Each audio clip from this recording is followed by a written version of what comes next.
சென்னை ஆவடி அடுத்த அயப்பாக்கத்தில் வளர்ப்பு நாய் கடித்து சிறுமி காயம் ஏற்பட்டுள்ளது.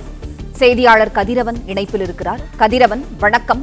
சென்னையில் வளர்ப்பு நாய் கடித்து சிறுமிக்கு காயம் ஏற்பட்டுள்ளது, விவரம் என்ன சொல்லுங்க?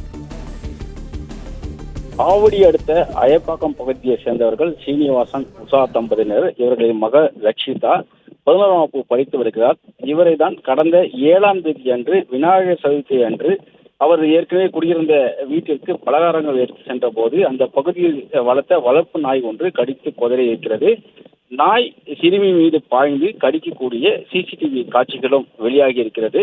இது தொடர்பாக போலீசார் விசாரணைகளை மேற்கொண்டு வருகிறார்கள். கடந்த 7ஆம் தேதி அன்று விநாயகர் சதுர்த்தியை கொண்டாடிவிட்டு அவர்கள் ஏற்கனவே குடியிருந்த வீட்டிற்கு பலகாரங்களை ரக்ஷிதா கொண்டு சென்றிருக்கிறார். அப்போது அந்த வீட்டின் அருகே லாப்ரடர் என்ற வகை நீண்ட நாட்களாக அந்த வீட்டில் வளர்த்து வருகிறார்கள்.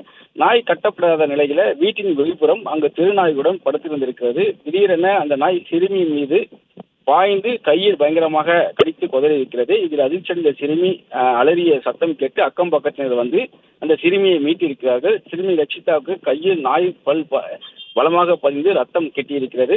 உடனடியாக அருகில் கூட தனியார் மருத்துவமனையில் அனுமதிக்கப்பட்டு சிறுமி சிகிச்சை பெற்று வருகிறார். தற்போது சிறுமி மீது அந்த நாய் பாய்ந்து கடிக்கக்கூடிய காட்சிகள் வெளியாகி இருக்கிறது.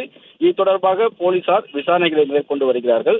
வளர்ப்பு நாயை முறையாக கட்டி போடுவதில்லை என்றும் சாலையை சுற்றித் திரிவதனால அந்த பகுதி கடந்து செல்லக்கூடிய பொதுமக்கள் அச்சத்தோடு கலந்து செல்லக்கூடிய ஒரு நிலை இருப்பதாகவும் அந்த நாயை ஒருவரை கடித்திருப்பதாகவும் ஏற்கனவே இது போன்ற பல சம்பவங்கள் நடந்திருப்பதால் நாய் உரிமையாளர்கள் நடவடிக்கை எடுக்கப்பட வேண்டும் என்றும் அந்த பகுதி மக்கள் கோரிக்கை விடுத்திருக்கிறார்கள். தொடர்ச்சியாக இந்த நாய்க்கடி சம்பவங்கள் நடந்து வரக்கூடிய நிலையில இந்த நாய்க்கடி தொடர்பான சிசிடிவி காட்சிகள் தற்போது வெளியாகி அதிர்ச்சியை ஏற்படுத்தியிருக்கிறது.